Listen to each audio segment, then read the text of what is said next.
Today, in the next part of the series, we're looking at God's victory for Solomon and the thirst for a meaningful life. And I think a lot of people are looking for that.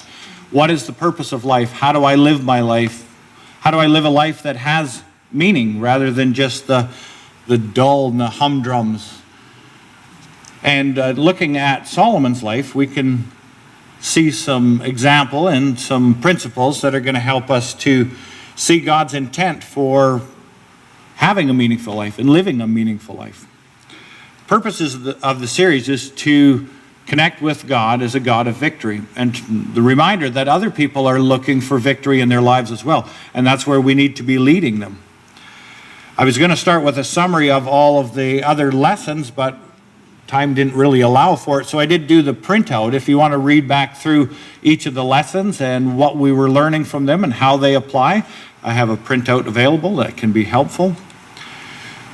But Solomon's life was so well recorded and it has so many things, it was just a little much to handle.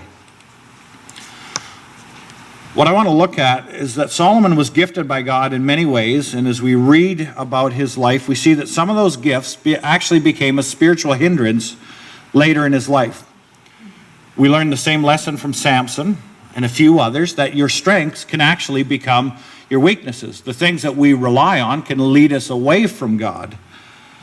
But if they'd used their gifts the way that God wanted their lives to be used, they could have been very blessed. And so we're reminded to use our gifts wisely in service of God and to offer our strengths, knowing who they come from. So how did God provide some victory for Solomon? And again, we're looking at victory in a different sense. Not everything that he undertook went well, but there was a path to victory if he would have taken it. So this slide is going to come up 3 or 4 times. It's the main summary statement. God's way to make sure that our strengths don't become our weakness is to give us 2 things: perspective and time. How is it that your strengths can remain a strength without becoming weakness? You need some perspective, and that's developed through time. But that perspective and time is beneficial so that we can be sober-minded. That's a term we're going to look at. And thankful as we serve God in both our strengths and weaknesses, as we thirst for life of meaning and a meaningful life. See, that's a pretty full summary statement. We're going to go back to it and say, okay, where are we at in the process of going through this? God gives us perspective and time to be sober-minded and thankful as we serve God in both strengths and weaknesses, and that's what leads to a life of meaning and a meaningful life. A text that we're going to look at, I want to read it through in part 1, and then we're going to focus on it a little more in part 2 of the sermon. It's 1 Kings chapter 3, 1 through 15. If I start going to the application, just put up your hand and remind me we're going to get to that in part 2. This is what it says. So let's see if we can pay attention. See if you can jump ahead of me and guess what I'm going to point out.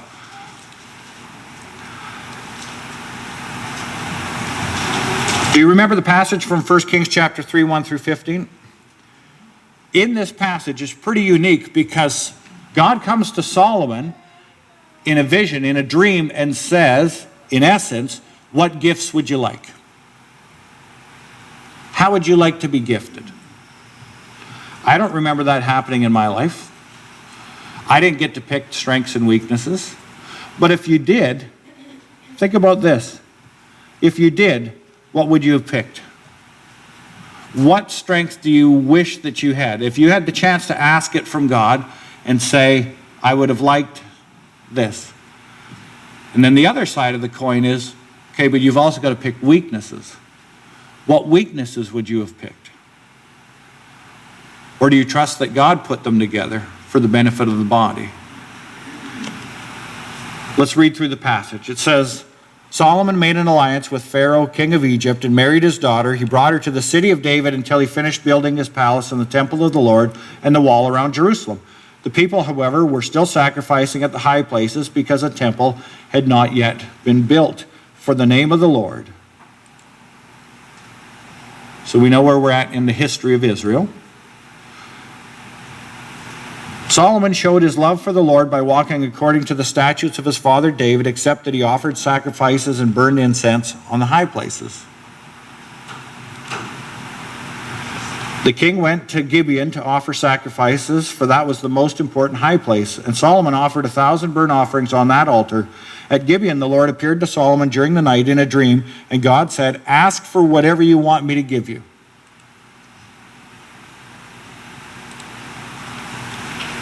Solomon answered, "You have shown great kindness to your servant, my father David, because he was faithful to you and righteous and upright in heart. You've continued this great kindness to him and have given him a son to sit on his throne this very day." Verse 7. "Now, O Lord my God, you have made your servant king in place of my father David, but I am only a little child and do not know how to carry out my duties. Your servant is here among the people you have chosen, a great people, too numerous to count or number. So give your servant a discerning heart to govern your people and to distinguish between right and wrong. For who is able to govern this great people of yours?"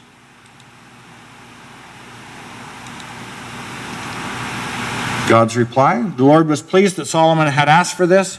So God said to him, 'Since you have asked for this, and not for long life or wealth for yourself, nor have you asked for the death of your enemies, but for discernment and administering justice, I will do what you have asked. I will give you a wise and discerning heart, so that there will never have been anyone like you, nor will there ever be.'" And then we have the moreover. "Moreover, I will give you what you have not asked for, both riches and honor, so that in your lifetime you will have no equal among kings. And if you walk in my ways and obey my statutes and commands as David your father did, I will give you a long life." Then Solomon awoke. He realized it had been a dream. The very last verse in that part of it. "He returned to Jerusalem, stood before the ark of the Lord's covenant, and sacrificed burnt offerings and fellowship offerings. Then he gave a feast for all of his court." So we're going to come back to that. So mark that in your Bible. We're going to come back and point out some things in that passage. But even in that, there's 3 questions I want to pose at this point. What are your strengths? You know, if you were sitting down for a job interview, that's probably one of the questions they're going to ask. If you're going to serve in the kingdom, I think it's a valid question. What are your strengths? Do you know them, or do you need some help identifying them? Also, do you know your weaknesses? I'm not the person to do that. I don't respond well in these situations. I have area to grow here. I think my strengths are more in this than in that. Question number 2, who gave you those strengths and weaknesses? Well, probably God, right? Some of the weaknesses we might develop ourselves. Some of the strengths we might develop, but in the bigger picture, our strengths and our weaknesses, in a general sense, come from God. But how are we developing them and adding new ones in service of God for his glory? Solomon missed point number 3. And he was, would you say, pretty smart? He was pretty smart, and he missed number 3. He might have developed other ones, but he didn't continue to dedicate his strengths and his weaknesses to serving God for his glory.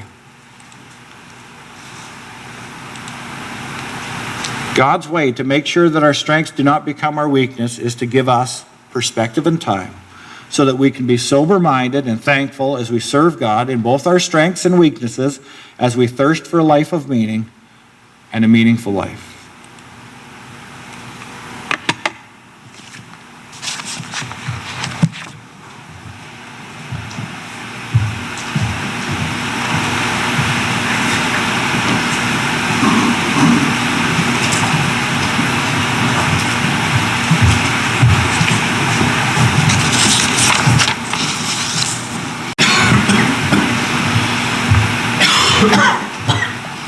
That song will make a good sermon series.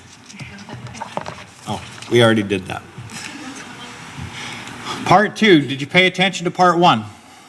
Well, we'll give a little summary in case you had a nap since then. Back to 1 Kings chapter 3, 1 through 15. Did you notice, verse 1, Solomon made an alliance with Pharaoh, king of Egypt, and married his daughter. Shame, shame, shame, shame, shame. This was not God's plan for expanding the nation. Who do you think might have come up with this plan? Somebody that thought he was smart. You know what? You don't have to fight everybody. Just marry him in. Marry him in. This was not God's plan for expanding the nation, but Solomon may have seemed to think and decided that his plan would work better. That's a problem when one of your strengths is your intelligence. You might think that you're the smartest one. Problem number 2 in this. Did you notice? Verse 3. Solomon showed his love for the Lord by walking according to the statute of his father David. That is not a period. Except that he offered sacrifice and burnt incense on high places. Now I think the struggle here, because one of his strengths is his intelligence, is that he may have thought that he was wise enough to do the wrong thing for the right reason. Other people might get caught up in idol worship if they do this, but I'm a little smarter than them. I know I can do this and think of God, whereas most other people can't. I think maybe he caught himself in a trap with that one. The next one. Did you notice verses 12 and 14? It says, I'll give you a wise and discerning heart so that there will never have been anyone like you, nor will there ever be. But guess what? That's true of you. Even as a twin, there's never been anybody like you, and nor will there ever be. Isn't that fascinating about God? There's nobody exactly like you. Moreover, I will give you what you have not asked for, both riches and honor, so that in your lifetime you will have no equal among kings.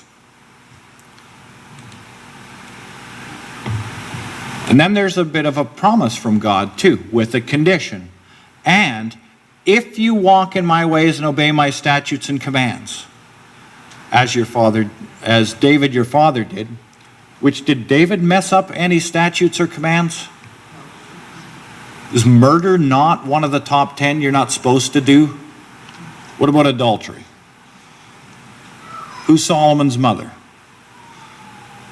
But God looks through that and says, David did a pretty good job of following the commands. The promise is, I will give you a long life. Solomon was blessed beyond measure, and he had an easy life. So obviously, God was good with everything that he did. His wisdom came from God. So how about this as a little disclaimer? If my wisdom came from God, all my decisions must be right. Do you like that as a little loophole? Now I'm saying these 3 things because I see them all in Ecclesiastes.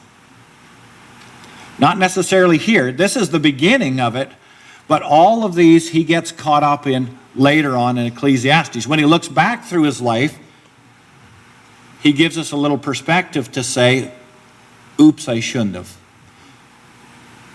Maybe that wasn't the best choice. For a very wise man, Solomon did not follow the rules of being a king written in Deuteronomy 17, 14 through 20. And again, it might be that he just thought those were the rules for everybody else. But for me, God asked me what I wanted, so I can just do whatever I want.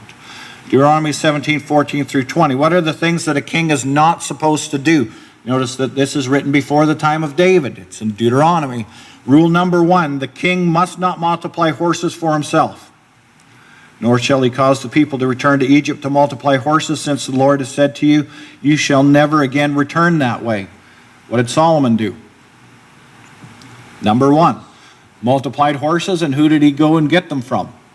Egypt. Rule number 2 for the king. God's king must not multiply wives for himself. What's the reason? Or else his heart will turn away. Well, if you read a little farther in 1 Kings, in 1 Kings 11, 1 through 6, it says that he had how many wives?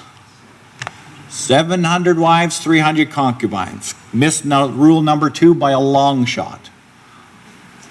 And then it says, what did they do? They led his heart away. The very same thing that he was warned as a king to not do. Well, when David conquered the area, he conquered it through the sword. When Solomon conquered the area, he did it through marriage. So the nation didn't want to be attacked, so they would offer to marry in to the Israelites so that the Israelites wouldn't attack that area. And so the nation grew in large amounts, way larger in the time of Solomon than it did in the time of David. And we don't read of Solomon ever going to war. You know what they say? He was a lover, not a fighter. When David stopped going to war, it led him away. Solomon's path to increase the kingdom led him away. Now here's a little side quote. Have you ever known a minister to lose their faith thinking they can just do it their way? Yeah. It doesn't matter who you are. If you think you can just grow the kingdom however you want, you're in trouble. You're not wise enough to make those decisions. That's God's way. Rule number 3, God's king must not greatly increase silver and gold for himself in the form of heavy taxation and conscription of labor. This one's a little debated in Solomon in 1 Kings 5:13 and 9:15. It says that he did heavily conscript. There's a passage in Chronicles that suggests that he may have only conscripted labor from the foreigners. Maybe he had a little fine line in that, maybe he didn't. But he did conscript labor when he wasn't supposed to. And the 4th rule that the king is supposed to do, the king is supposed to write a copy of the Torah for himself, the first 5 books. The king is supposed to take his time to go through the entire law of Moses and write it all down so that he has his personal copy of him being in the Word constantly through that process. So he knows God's rules and God's laws and God's training the whole way through until he's done that process. And in a sense, he's not allowed to be the king until he completes that process. Very few of the kings we read actually do this. But that was the next rule. We don't know if Solomon did this or he didn't, so we can't say that he broke the last rule. But it's clear from the other 3 that even if he wrote it, he didn't necessarily follow it. He didn't live the way that God wanted. So there's a couple more things that I want to point out. One is a very, very, very quick summary of the book of Ecclesiastes. That's the last writing of Solomon when he looks back and discusses wisdom. The last thing that I want to talk about is we need to dedicate our full selves to God's work in sober judgment. Because there's a path towards a meaningful life. God's way to make sure that our strengths don't become our weaknesses is to give us perspective and time so that we can be sober-minded and thankful as we serve God in our strengths and weaknesses, and we thirst for a life of meaning and a meaningful life. Ecclesiastes was written by Solomon at the end of his life, and his biggest frustration is, my kids are foolish. I got to leave the kingdom that nobody's as smart as me. I got all of this, and nobody's going to make as good of a king as me. And so he mourns about that. But the outline of the book, the first 2 chapters, the teacher relates his life experience from his search for meaning. And he says, I tried this, and I tried that, and I tried this. The teacher reflects on what he has learned about career achievements, materialism, alcohol, pleasure, and wisdom. In chapters 3 through 5, he says, I tried all those things at the beginning. They really didn't do it. I searched. I learned about these things, that there's value in work. That's one of the ones that he does go to and says, yeah, it was good. It's not enough to give your life full meaning, but everybody should be doing something. There's some value in it.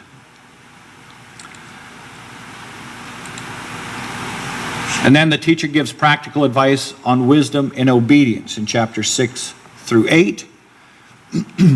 You have to pair wisdom with obedience. Just because you know something and you know the right way, you need to apply it. application is important. And then he concludes, he tells what he's concluded about destiny and God. What did I learn from all of this? When I was searching for meaning, when I look back through my life, that's what he learned through perspective and time. And so some of the key passages that you might remember from Ecclesiastes chapter 5, verse 10. Whoever loves money never has enough. Whoever loves wealth is never satisfied with their income. This too is meaningless. Chasing after money, if you have enough, it's never enough. If you don't have enough, you want more. That's meaningless. That's not the point of life. Ecclesiastes 12:8, in case you wondered how fatalistic it gets. Meaningless, meaningless, says the teacher. What's meaningless? Well, it kind of summarizes it. I've tried it all. There isn't meaning, long-lasting value in anything that I could pursue. I was smart. I wanted more wisdom. I studied. Well, now that I'm at the end of my life, what difference does it make? Now that I'm at the end of my life, this is what the point is. At the end of my life, what is of value? What really should I have focused my whole life on? Well, that comes in Ecclesiastes 12:13. Now all has been heard. Here is the conclusion of the matter. What should I have focused my whole life on? Fear God and keep his commandments, for this is the duty of all mankind. This is the one thing you've got to get right in life.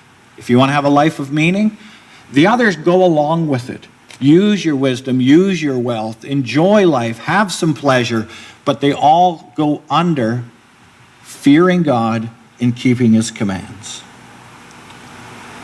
But this statement was not written by Solomon at the beginning of his life. It was written at the end of his life because time gave him perspective. And you know that's how people work. There comes a crisis, there comes a change, there comes a challenge in life, and they start to think, what's the point? And so that's when God's word is often most applicable. When we can go in and say, the point has been the point the whole time. Fear God and be obedient to him. The point of life is to know God and make him known.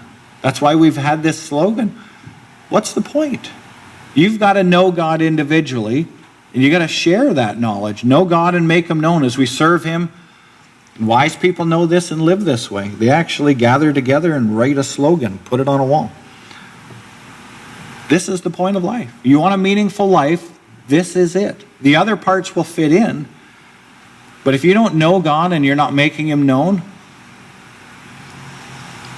and I have a biased perspective, I may agree, I don't think life has much other meaning. All the other parts are good, but they come under this. If this one's not right, I don't think people feel very fulfilled. But the second point with this is we need to know our strengths and our weaknesses and live in sober judgment. Well, why that term sober judgment? It's not the first week that we've looked at it. Well, it comes from the passage Romans 12:3. It says, for by the grace given to me, I say to every one of you, that would be me and you, every one of you, do not think of yourself more highly than you ought, but rather think of yourself with sober judgment, in accordance with the faith God has distributed to each of you. And then it goes on to say, basically, if your gift is, use it. Don't think of yourself more highly, and the other side of it, don't think of yourself more lowly, but know what your strengths and your weaknesses are. Know how God has called you and use that to serve God. That helps us be ready for battle, because what is Satan going to do if we don't know our strengths and if we don't know our weaknesses? How did he attack Solomon? How did he get in and kind of ruin his life and almost take him to the end of life without coming back to God? I would think that in the end of Ecclesiastes, he had repented, but he looked at all the missed opportunities. When we know our strengths and our weaknesses, we're ready for the attack of the accuser. Would you agree with that? When you know what your strengths are and your weaknesses, you know where Satan's going to try to get in. Sober judgment battles Satan's attacks. Because if we don't know them, we can focus on our strengths, and that can lead to arrogance. And Satan can use that to separate us from the work of the kingdom. And if you don't know your weaknesses, those can become such an insecurity that you're not offering them to God. You're not seeing God give you any improvement in those areas. And then in insecurity, we don't think that we're of worth or of value in the kingdom, or I'm not the right person for this, and everybody else has those things. And that can lead you away from the work of the kingdom as well. But in sober judgment, we're ready for battle. Satan likes to get us focused on the wrong things. And it seemed to work in Solomon and in Samson and in many others but we have a path to victory, serving God through time, asking for a changed perspective, offering God both strengths and weaknesses. The Apostle Paul learned the lessons about strengths and weaknesses. He shares that truth in the last passage we're going to look at in 2 Corinthians 12, 7 through 10. Now, before he was the Apostle Paul, he had a lot of confidence in his strength as well. I'm a Pharisee. I'm a brilliant man. I can do all kinds of things. I'm zealous for the Lord. But those things could have led him away from God. God intervenes and he turns them back. That same person that could have become very conceited says this: to keep me from becoming, what's that word? Did Paul realize in his own life, wait a second, I could really have been harmful to God because I was conceited. To keep me from becoming conceited because of these surpassingly great revelations, there was given me a thorn in my flesh. And then he says that was actually a messenger of Satan to torment me. 3 times I pleaded with the Lord to take it away from me. He's looking at this weakness, this struggle, likely his eyesight, but there's other theories out there as well, thinking that, well, Satan was going to use that to slow me down. It could have, but it actually became a way for him to rely on others and to see the work of the kingdom and to pass it on. He asked God to take it away, but God says, but he said to me, my grace is sufficient for you, for my power is made perfect in weakness. Not just making strength stronger, but my power is perfect in weakness. Therefore, I will boast all the more gladly about my weaknesses, so that Christ's power may rest on me. I will boast all the more about my weaknesses. That is why, for Christ's sake, because of the work of the kingdom, because it benefits Jesus, for Christ's sake I delight in my weakness, in insults and hardship and persecution and difficulties. Because what do we learn in weakness? We need God.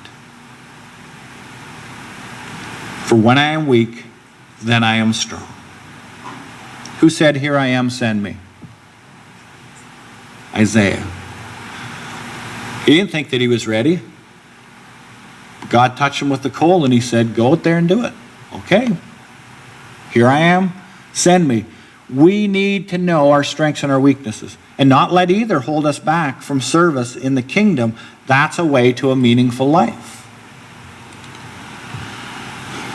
The way to victory in our search for a life of meaning and a meaningful life is to know our strengths and weakness and to offer them all to God for the work of his kingdom. You might not think that you're the best person for, or I never developed a talent with, but maybe try it again. Maybe say, I might not be the best person, but I could become better at. That's my weakness. Who else has it as a strength? How can I learn from them? How can we work better together? This is the best way to live, and thank you for serving in the kingdom together. I think at the end of this, for me, to have a meaningful life means that we know that we have to rely on one another. That God has given us the entire body. Not every part is the same, but he has given us a place. He has given us the talents that we need to be the people that we are, to do the work that God has called us to. He, in his wisdom, has done that. And so we offer everything to God, relying on one another. And in that, not only do we have a meaningful life, but we're calling our community and everybody else that we reach and teach into having a meaningful life as well, by knowing God and making him known, serving him together. I'm not going to ask you to read everything written by Solomon this week. It'll take you a while. But there's some good stuff in there. If you're looking for something to read the book of Ezekiel this week. That's where next week's sermon is coming from. How to have victory over hard-hearted and flint-headed opposition. Again, back to that Jeremiah. How do you handle it when people don't want to listen? How do you keep teaching the same message in a way that relates to people? Well, I like Ezekiel a lot. Naomi reminded me this week. I'm probably the only one, but that's okay. Hopefully you'll like it a little more after next week's sermon.